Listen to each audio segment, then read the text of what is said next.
اگر تمہارے اعمال میں خرابی پاؤں گا تو اللہ کے حضور میں تمہارے لیے معافی مانگوں گا۔ کتنا خوش نصیب ہے مسلمان، جسے زندگی میں معافی کا موقع ملے نہ ملے، کوئی اس کے لیے مدینے کی روضہ عطر کے اندر اس کے لیے معافی کی دعائیں ہو رہی ہے۔ تو مانگے کہ نہ مانگے، تو دیکھ تو صحیح تیرے لیے مانگ کون رہا ہے۔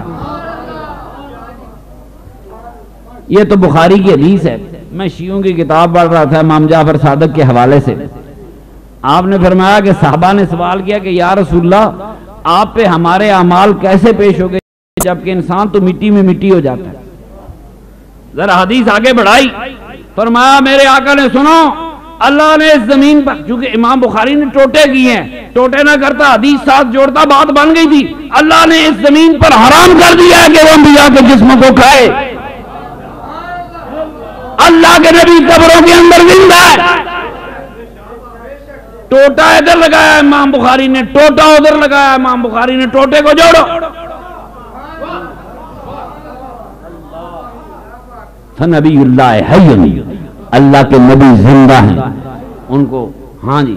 تو فرمایا امام جعفر صادق فرماتے ہیں ہر روز امت کے اعمال میرے سرور کائنات کے پیش ہوتے ہیں۔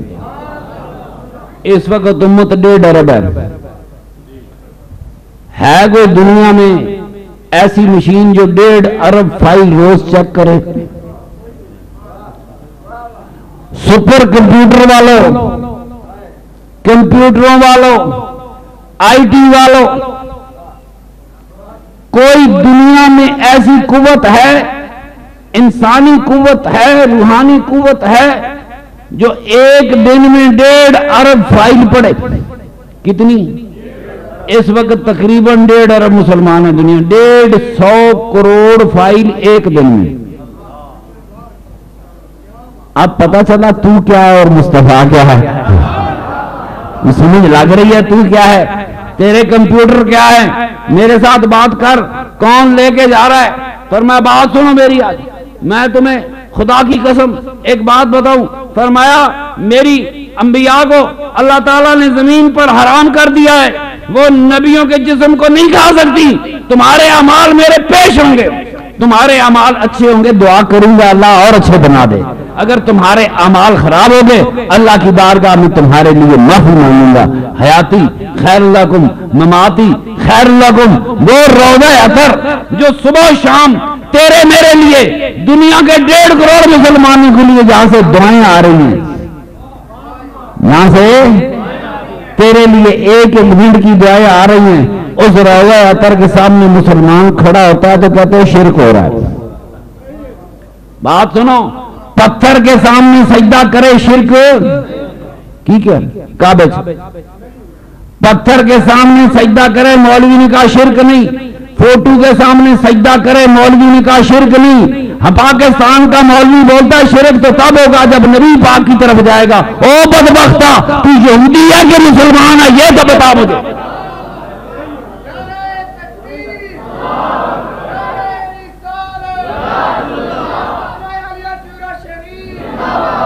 ساری اولاد ابراہیم یہودی ہے۔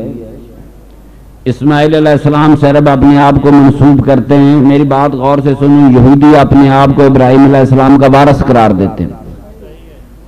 شکر کرو، یہودیوں کو تسلی ہے کہ بابے کا پیر معاذ اللہ اگر اصلی سمجھتے تو کعبے پہ دعویٰ کر دیتے ساڑھے بابے کا پیر لگ گیا، بچ گئے۔ میرے محترم دوستو، وہ پاؤں اصلی ہو، ہم مان لیں گے۔ ہماری مذہبی کتابوں میں عربوں کی ساری تہذیب آ گئی، ساری نہ مانگیں گے تو کدھر جائیں گے۔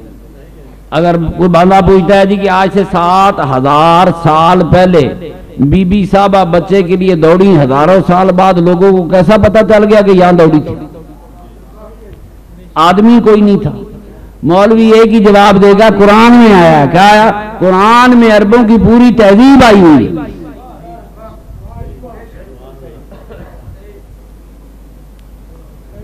بی بی عائشہ فرماتی ہیں اسلام سے پہلے جاہل عرب اپنی بیویوں کو طلاق دے دیتے تھے، پھر عدت بٹھا دیتے تھے، عدت ختم ہونے سے پہلے رجوع کر لیتے تھے، پھر پھر عدت بٹھا دیتے تھے تو کہانی سمجھ آ گئی یہ سارے کام کافر کرتے تھے.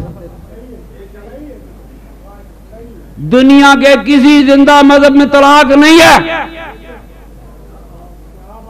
سوائے اسلام کے. اللہ نے عیسائیت بھی بھیجی, اللہ نے یہودیت بھی بھیجی, ان مذہبوں میں طلاق نہیں ہے. حکومت کے قانون سے طلاق ہو سکتی ہے, مذہب کے قانون سے طلاق کوئی نہیں. جب تہذیب وہاں سے آ رہی ہے, کیوں آ رہی ہے؟ میں نے پہلے کہا تھا شریعت میرے مصطفیٰ کی چاہت کا نام ہے, اسلام میری سرور کائنات کی مرضی کا نام ہے, میرے آقا کے آباء و اجداد کا دین ہے, میرے آقا کے آباء و اجداد کی ایک ہی خیر پسند ہے. جس جس چیز کو میرا آقا پسند کرتا گیا اسی چیز پھر اب مور لگاتا گیا کہ جا میں نے ہمیں تو فرض کر دی, میرے محبوبہ پسند تم نے کی.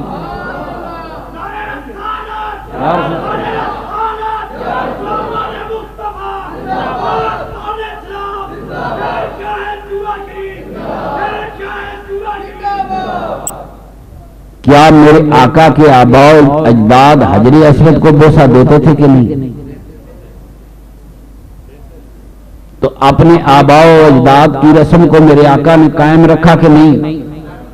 کیا قرآن اللہ نے حکم, چلو مقام ابراہیم کو چھوڑو, کیا قرآن میں کوئی حکم ہے کہ حجر اسود کو بوسہ دو؟ پھر ایک پتھر کا تو ذکر ہے, دوسرا وہ ہے جس کا ذکر نہیں ہے. آج دنیا سلام کرتی ہے, بابا جی چورائی کو سلام کرو تو شرک, داتا گنج بخش حجویری کو, علی حجویری کو سلام کرو شرک, میرے آقا کو یا رسول اللہ کہو شرک ہے, کعبے جا کر پتھروں کو سلام کرو یہ اسلام ہے.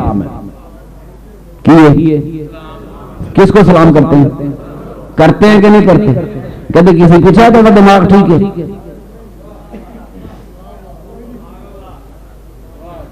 الصلاۃ والسلام علیکہ یا رسول اللہ کا شرک ہے.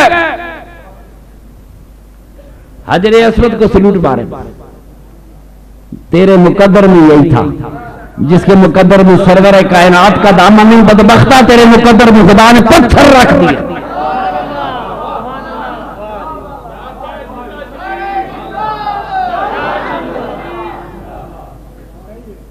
کعبے میں پتہ نہیں کیا, لیکن ایک بات بتاتا ہوں,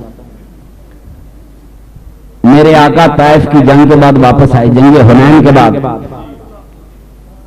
بڑا مال غنیمت تھا, 100 اونٹ دے دیا مکے والوں کو, ابھی نئے نئے مسلمان ہوئے تھے, 100 بکری دے دی, مال دے دیا.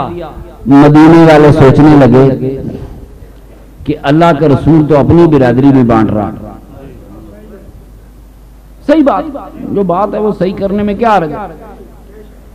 میرے نبی کریم نے جتنی جائیدادیں رقبے دیے وہ صرف مکے والے اور مکے کے سرداروں کو دیے, مدینے والوں کو کہیں نہیں دیے. بڑے لوگ تھے مدینے والے.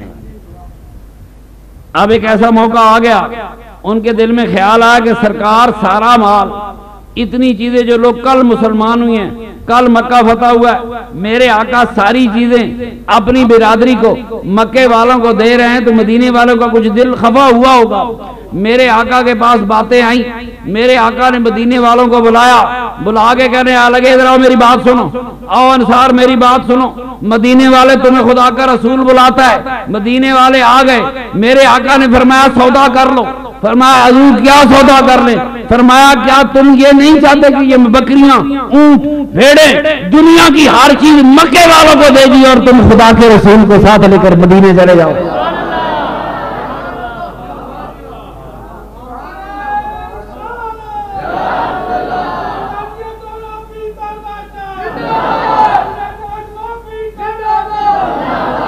دنیا کی چیزیں مکے والوں کو دے دوں. کیا دنیا کی چیزیں میں مکے والوں کو دے جاؤں؟ دنیا کی چیزیں مکے والوں کو دے جاؤں, تم خدا کے رسول کو لے کر مدینے چلے جاؤ.